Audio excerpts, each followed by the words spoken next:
Welcome, friends, enemies, and everyone in between, to my channel, The Masked Mormon. I am in fact the Masked Mormon. Why you wearing a mask? Were you burned by acid or something like that? Oh no, it's just they're terribly comfortable. I think everyone will be wearing them in the future. If you've been here before, I am so glad you could come back. If this is your first time here, I am a Mormon who used to believe in the truth claims of the Mormon Church. Now I explore some of the implications of Mormon theology and culture and talk about it on the internet with you fine viewers. I'm going to do something a little bit different today. There's no green screen. I'm outside, a little bit more exposed, so if you hear airplanes flying around, that's one thing. There's a party going on down the road a little bit as well, so if you hear that, I'm sorry. You might be aware of a news article that came out a little while ago in the Associated Press about abuse in the Mormon Church. This and the abuse lawsuits that are being leveled against the church in a similar fashion to the ones that the Catholic Church has been recently facing has got me thinking about the nature of the corporate church. I'm not going to discuss the AP article directly. Others have addressed the issues with the Mormon Church's response to abuse in a better and more complete fashion. I will just add that these cases are horrifying, and how the church has handled them has been monstrous.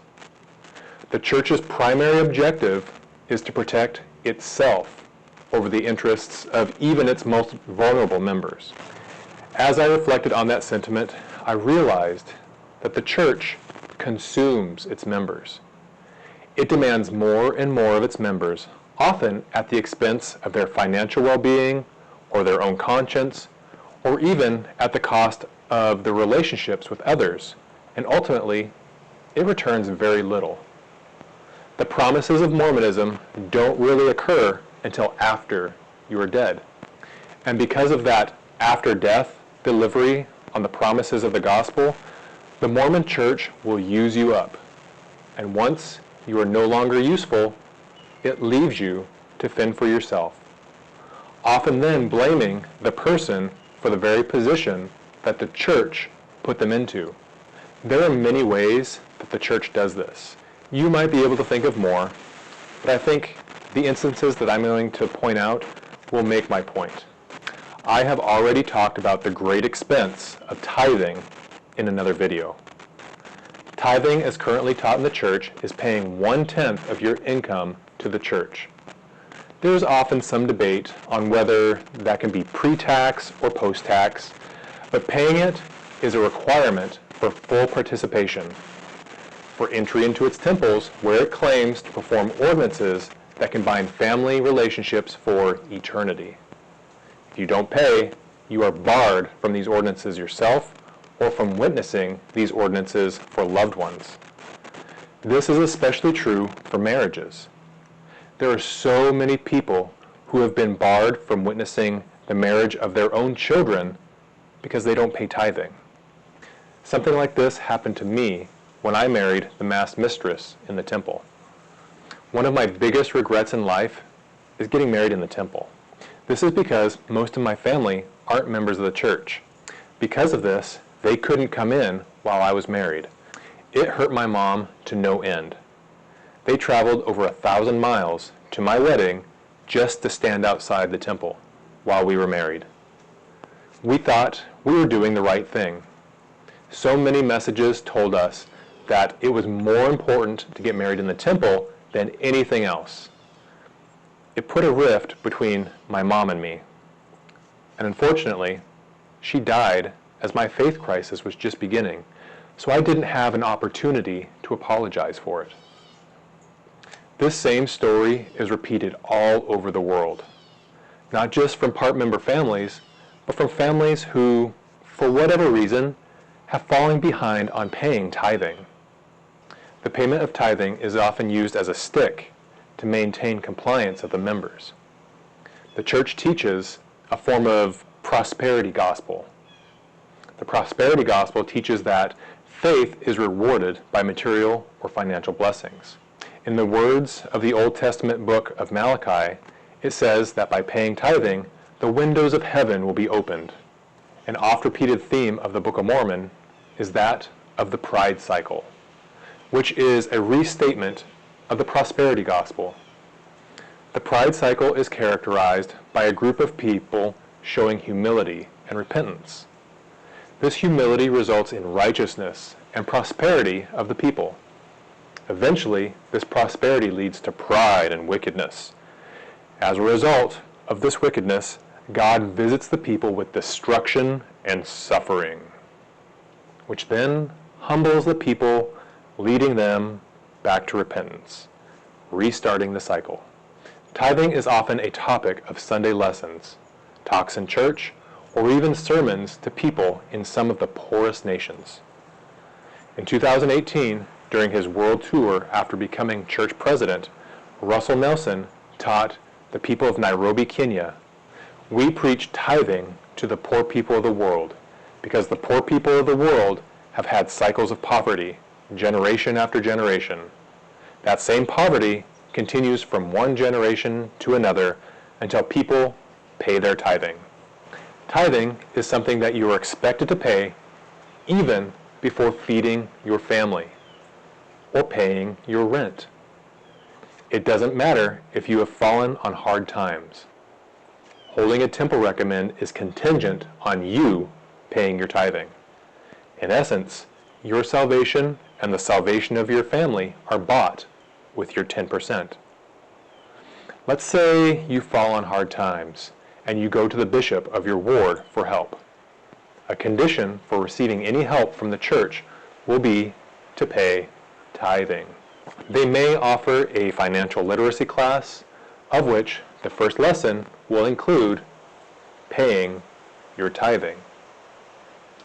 There is a bishop's storehouse that will provide food. The bishop may even write a check to help cover some immediate costs paid out of fast offerings, which is additional money that members will pay on top of tithing to help the poor. But the value of the assistance is often much less than the value of the money paid in tithing. A person may be able to get by on what they make each month, but if you subtract 10% of that amount, all of a sudden, they can no longer keep their head above water. 10% for a poor person is much more valuable than 10% for a rich person in regards to how it can affect their lives. Tithing, unfortunately, keeps poor people poor. Then there's the fear. Not only is there the fear of missing out of temple ordinances, tithing is often likened to fire insurance that will protect the member from the burning that will occur at the second coming of Jesus. There is also the oft-repeated phrase, "I can't afford not to pay tithing," meaning that the person doesn't want to miss out on the alleged blessings of paying tithing. Mormon lore is full of stories of people paying their tithing before anything else, and then receiving a check or cash in the exact amount they are deficient on.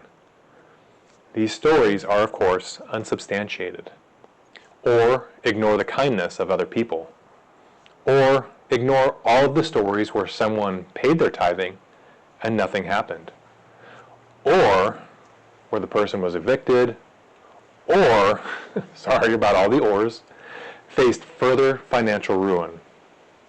Ultimately, the church will use its doctrine of self-sufficiency to blame you for your lack of faith if you don't pay your tithing.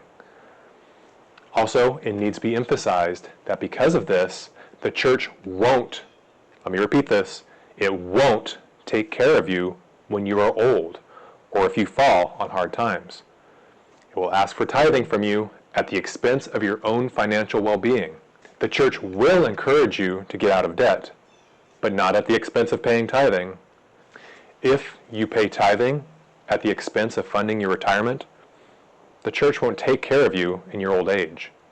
Even if you have paid into tithing for your whole life, it is never enough.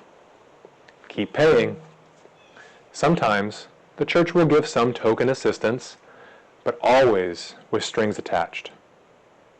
Over the course of a member's life, they may pay well over $100,000 to the church.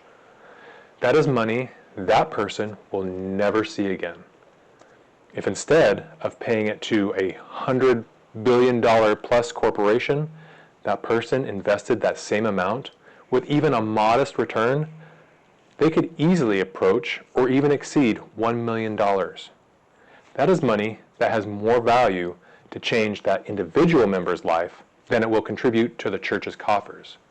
To reiterate, the church won't take care of you when you're old. It will demand from you your whole life.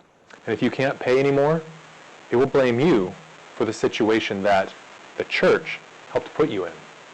I recently did a video about how all young men are expected to serve a mission.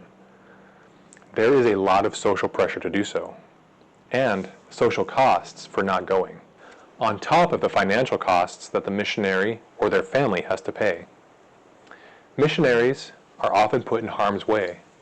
They may be placed in dangerous areas or in housing that is inadequate or downright dangerous. They may live in houses without electricity or shoddy construction or exposed to the elements, or maybe even infested with bugs or rodents. They may not even have enough funds to feed themselves adequately, and they'll suffer from malnutrition and dangerous weight loss. They may have little access to health care. If they can see a doctor, they need to ask permission from the mission president first. I got sick on my mission. I likely had some sort of lung infection or probably something like bronchitis. I was running a fever of 103 or 104 for a week. I was told to get some rest and take NyQuil. I should have seen a doctor, but because I wanted to be obedient, I did what I was told. I've heard so many stories of missionaries that had similar or worse experiences. Some who had parasites or other dangerous medical conditions that were ignored.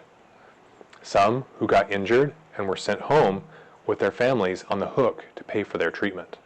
The one thing that broke the masked mistress's shelf was a story of two sister missionaries who were assaulted on their missions and received no help from the church. She always figured that the church would look out for her, that it would protect her if something happened. This story showed that no, it would not. Because missionaries are considered volunteers, the church seems to have little liability. On top of that, missionaries receive very little training. Besides having preach my gospel thrown at them and maybe a little language training, they're thrown into an area and expected to learn as they go. All while they are expected to live up to all of the rules and meet all of the performance indicators. A mission is a high-pressure environment. High stress, little access to mental health care, depression and anxiety disorders are largely ignored unless the missionary has the courage to advocate very forcefully for themselves. All in the face of a very top-down hierarchical structure. For all its problems, even the United States takes care of its soldiers via the VA. But the church won't take care of its missionaries. A missionary may come home with permanent health issues, mental health issues, or there are times when sadly they don't survive at all. A missionary goes and comes back with little more than a "good job, you were supposed to do it anyway. Now go on to the next thing." The whole purpose of a missionary is to bind the returned missionary to the church for the rest of their life as a faithful, multi-generational tithe payer. So that being said, if you see the missionaries out and about, please be kind to them. They're in a very rough situation. Maybe invite them in, offer them something to drink, definitely offer them something to eat, and just be kind to them. Maybe talk to them. Give them something to think about besides the soul-crushing pressure that is their mission. Then, after you get home from a mission, there are callings to fill. A calling is a job or assignment that the church gives to you. Because the local congregations are staffed by volunteers, the only way that the church operates on the local level is by the efforts of these volunteers. Like missions, there is a cultural expectation to say yes to any calling that the church gives to you. Often, several at the same time. Some are very high demand. Bishops, Relief Society presidents, Elders Quorum presidents, stake presidents, etc. Oftentimes a person, usually a man, for most of the high-profile, high-demand callings, will hold down his regular day job as well as a calling, which can demand a time commitment much like a part-time job. Because of this, a man may be gone from his family for large chunks of time throughout the week. The wives are then left as church widows, women who have to take care of the brunt of family operations while he is out fulfilling the demands of his calling. Fathers may miss out on years of important developmental years of their children as they attend innumerable meetings with other leaders and congregants. They are told that by doing this, they will be blessed and families strengthened, that their sacrifice will ultimately benefit their family. But leaders with young families or with children that are in critical developmental years, like teenagers, often miss out on important relationship-building opportunities. There have been parents who have placed church responsibilities above the needs of their families. Leadership will give lip service to maintaining a balance. But there is social capital to be gained by giving their time to the church. Being highly regarded by the congregation can be a very intoxicating draw to give more and more to the church. Not only will men serve the church at the expense of their family, but also at the expense of their own social or even personal needs. It can take a lot of effort to disengage when needed. Additionally, they are given very little training. A handbook may be thrown at them, and they are ultimately expected to take the reins to figure it out as they go. They are given a lot of latitude.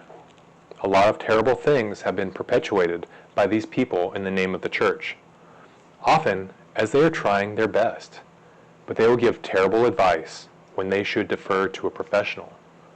They may be asking very inappropriate questions of children, all without very little oversight.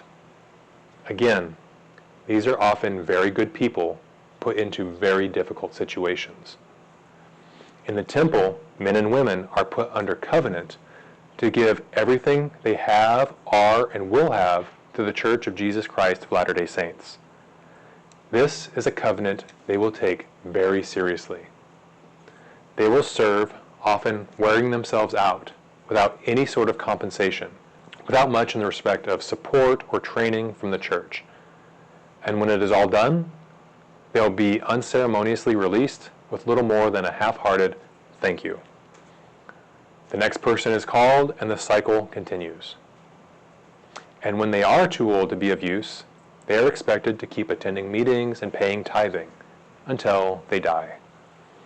Then at their funeral, I kid you not, instructions are to not talk much about the deceased, but to talk about the church.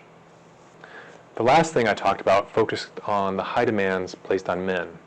Similarly, there are large demands placed on women.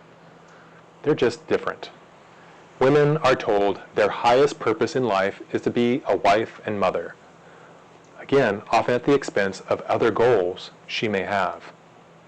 I have heard stories of women who wanted to be doctors or scientists or engineers or lawyers, but were discouraged from it because it would take away from their child-rearing abilities.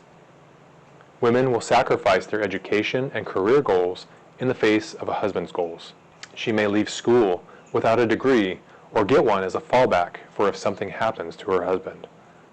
Being a wife and a mother is a valid and honorable aspiration for women, just as valid as any other pursuit, so long as it is chosen deliberately and not under pressure. Women often lack leadership opportunities in the church as well. On missions or in callings, a woman is always under the direction of a man. Even the highest callings in the church for women require them to ask permission for staffing changes, activities, or anything else. As a result, they can have very little voice as to how things happen in the church. The buck always stops with a man. Women are also pedestalized. Pedestalizing is a way of dehumanizing or degrading a person in a very confusing way. In a way, it sounds like you are exalting them It is a way of putting someone in their place while seemingly complimenting them. They are told they are more spiritual than men, or that they are so special that they don't need the priesthood. They have little power or influence. They have little voice. Women are often given difficult ideals to live up to that can affect their self-confidence and mental health, especially modesty standards that can be degrading double standards. There is so much more, but I would refer to you to accounts of women in their own words. Now, I will grant that often people will say that the church can be a fulfilling place, and really, it can be. It was for me until eventually it wasn't anymore. The church can give opportunities that help people develop leadership qualities and give a rigid social structure that can be good for people. But it also encourages people to essentially be workaholics, drop everything and serve, because God's making all the calls. Whether it's a leader giving you a calling or you're being asked to pay tithing, it's always framed in the words of, God is asking this of you. People will drive hours to the temple to help dead people. They'll put the church's interests ahead of the individual's or family interests. And then, if you don't quite fit into the rigid social structure, or if you run into hard times, the church will not help you beyond some token assistance here and there. They will say that they encourage self-reliance, that you need to solve your problems. Just make sure you keep paying your tithing, and don't look at porn, and don't be gay. Now that said, if the church works for you, that's great. But it's also important to realize that it doesn't work for everybody forever. There might be a time where the church stops working for you. You might be at a time where the church hasn't worked for you ever. And the church can provide opportunities.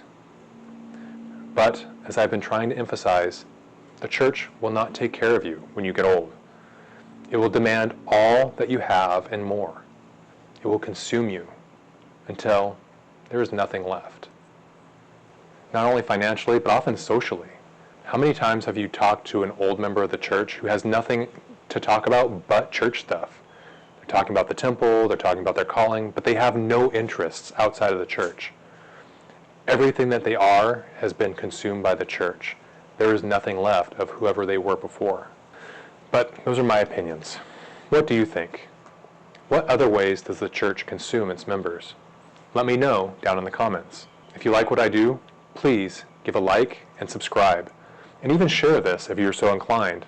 I will see you again soon in the next video.